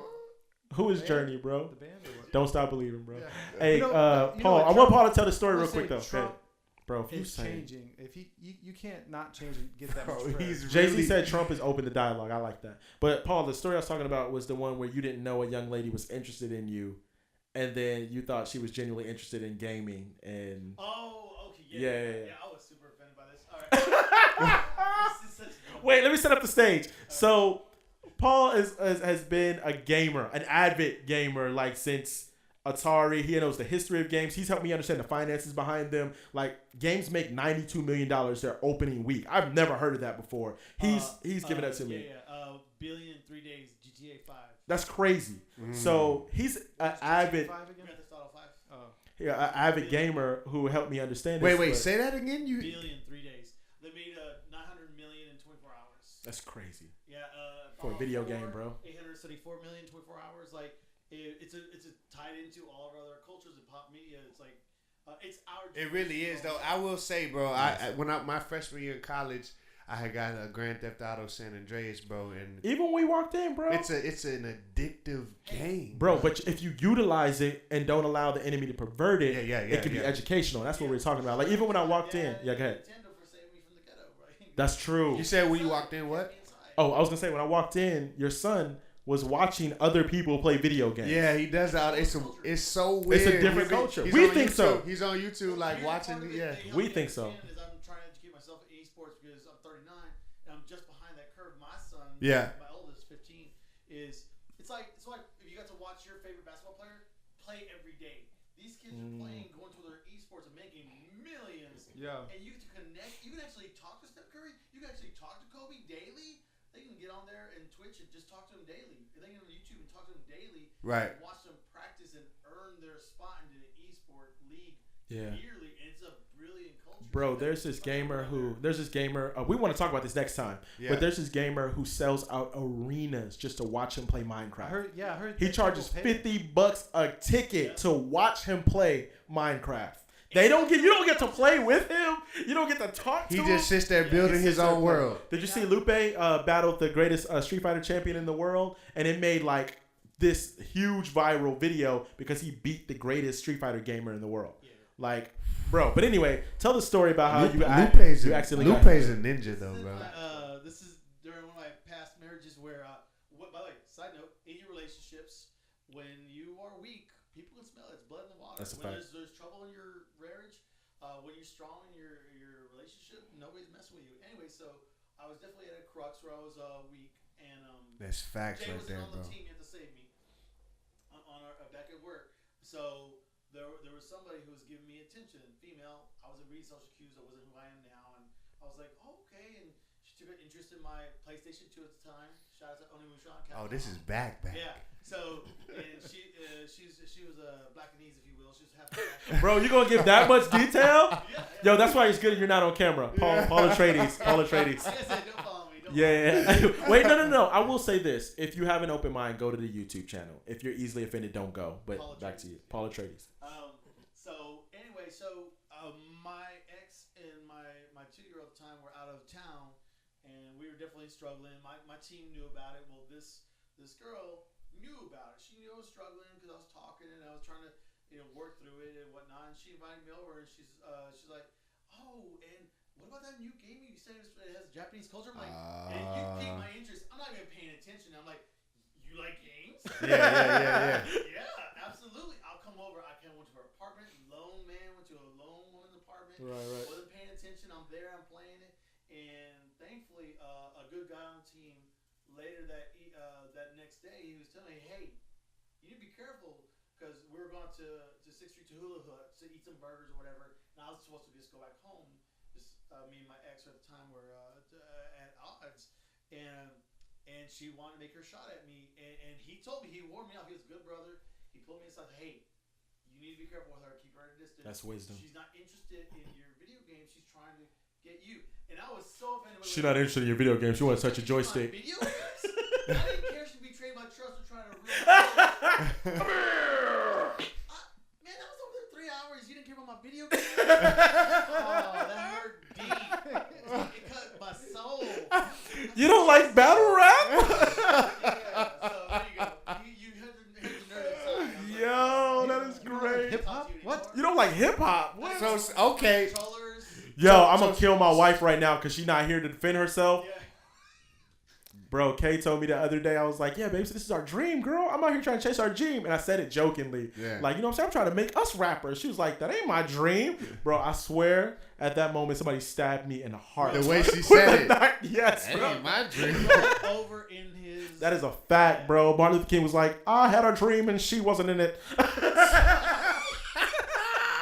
Babe, I'm sorry. These are jokes. She came to me today and was like, this is why I don't like talking to you. Because you're going to manipulate my words. You're going to go up there and say, I said this. This is not what I said. I knew what you meant. Next thing you're going to say, she like. So we'll end it. We gotta end it. We gotta end it with to some recap, controversy. Jay Nice's wife doesn't think he's a good rapper. Yo, that's a fact. Hey, no. Let's recap. No. Calvin don't like old stinky people. Oh. Kinect hates black men. Oh my God. Paul Atreides is not interested unless you want to play with his joystick. Oh my. Hey, Jay, want to come over and play? I am not going to your house to play. I'm not touching that controller.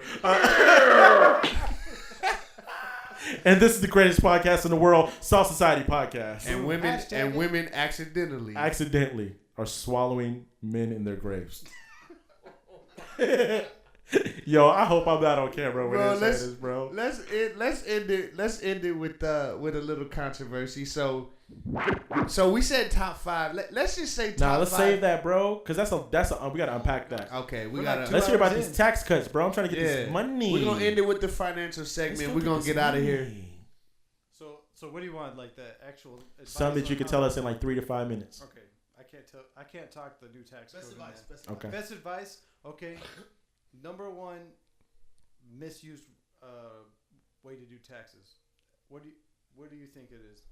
I don't know. He likes to quiz a lot. I figured this out. Yeah, You know, he's it's like a Socrates. Interactive teaching. You know. Okay. So Let my mama do my taxes is my biggest every mistake. year, people look forward to that big refund check. Correct. Right. Okay. Why are you giving the government an interest-free loan? That's a good point. Why aren't you Claim all your allowances. Why are you? I know, because I don't trust myself. But Ooh. Keep my that- money. But that's Surprise me that's but if you took your money, took that same amount that you're putting in tax, say you do the deductions that you're supposed to, and that's an extra $300 a month, depending on what it is that you're doing. Okay, do an automatic direct deposit into a savings account or an IRA retirement account, which you're gaining interest on, instead of turning back and getting that refund check with no 0% interest. That makes sense. It's logical. Because the IRS is not gonna say, you know what, you And owe you me don't money, get actually and I'm not all gonna of it charge back. you interest. You get a portion of what they I know took for back. me, and please, what you're saying absolutely makes sense. I can just tell you, I like to learn how to live poor. I like to learn about the lowest means I can survive, and then come January. Okay, but what about those people that are living poor and can't afford to go to the grocery store? And I'll they tell have you, that That's extra why he money. said for him. I think the one thing I forgot to tell y'all, Paul Atreides said something the other day. He realized at 9 years old he was happy, and money is not the answer for him. Well, So like same most here. of us are like, money is a huge like we need to pay attention because they're talking about cash. He is not that person. Well, neither am I, because I'm a hush. my goal my goal for my family is living off of 10% of our income. Right. That's a guy at work. $70,000 a year he wants to retire. But that's what I'm saying is 10% of my income, which with the way the taxes are right now, that's about what I have anyways. But anyways, Hashtag Trump. No. what I'm saying is if you're struggling to get groceries each month and you're not doing the proper deductions on your tax code and you have an extra $300 a month out there, why aren't you using that? That makes sense. Right. Because And especially when you can change your deductions at any time. you Yeah. can It's your change that job. W-9 or W-2 or whatever. I else don't know what is none out of this there. means. But that's what or W-4. I'm sorry. So reevaluate our W4s. Reevaluate those and collect the money up front and stop lending the government money on interest free. You talk about you don't trust the government, but you're giving their money that they're overspending somewhere else. Bro, I've been sewing it because just in case Trump is right, we put the right cash in the right spot. Look at the history of our government. And by the way, for those who aren't queuing in, when he's saying interest free, he means because banks are loaning out your money too. Let's be clear. Right. It's just they're giving you a reward back in interest. Correct. Well, interest. We hear the word interest, we think in charges. No, you're talking about earning and accruing it. It's interest for you. So If you want to keep that money and say you don't want to, you want to keep it because you don't trust yourself with that money, put it into a bank account, money market that's gaining interest, or even a retirement account. I don't like putting it where I can't access it quickly. That's well, my only issue. A money market gives you interest, and it's still There's big penalties when I try to pull against. not a money market. That's only if the money. Easy access, though. That it is. If your money market is not in an IRA, Sorry. if your money market's not. Sorry, you almost shut up again. I said shut No, up. but I'm saying if your money market's not in an IRA, it is easy accessible because there's money markets just as if there's a savings or a checking account. So then check out money markets. Check out CDs, all that stuff. If you want easy access, don't do it into a retirement. So if they have additional questions, bro, how can they DM you to these questions? Because I want to start taking emails. Yeah. If y'all want to, if you're listening to this podcast and you have any questions, concerns, you definitely can hit us up on social media. But if it's specific to the podcast, you can email us at saltsocietypodcast@gmail.com. Salt Society Podcast. Salt Society Podcast. As a matter of fact, I had a guy message me today. And he was asking about the relationship. When I mentioned that we all used to be the Catholic Church, and he was just kind of asking questions about that. But I want to end it as Kinect is queuing up a song to take us out. I just want to end it in saying that awkward pause. The IRS is the mafia, bro. Yo, I got some real stuff. The cartel is the CIA. No, real talk though. Think about it. The mafia, there's no way they went away. They used to own all the construction companies, all the this, all the that. So you're gonna have Illuminati, the Sopranos, and the Trump supporters come after you. Look, think about it. The loan sharks, all that, and then we think they got busted and went away, and then all of a sudden, around the same time, we get the IRS. People think the IRS. The possibility exists. What do they do? The IRS, what do? They just take your money. Bro, I forgot to say this real quick. They say, I need my cut. Yeah. That's the mafia. Bro. Well, again, they're also, if I may, look at what they did to Capone. I mean, they're fighting against it. Right. Because you're taking their money. Right. Hey, real quick, let me say some things too. We got to shout these out. Make sure you pick up Calvin Martyr's Prodigal Prince, available now everywhere major music is distributed. Me and Paul Atreides went through it yesterday. January 20th will be the 10th anniversary of Hip Hop Sunday. It's gonna be amazing. January 20th, San Antonio, Texas, Calvary Chapel Church. Hit us up if you have any additional questions. J Nice the Kingdom Builder, We Build On, available now on everywhere major music is distributed. Paul Atreides' YouTube page, if you're not easily offended, he has some gems in there. Connected new mixtape, Connected to the King, is coming out pretty soon. I just spoke that into existence. And pray for us, man. Pray for us. Salt Society. Hey, till next week, y'all. Yep. Blessings.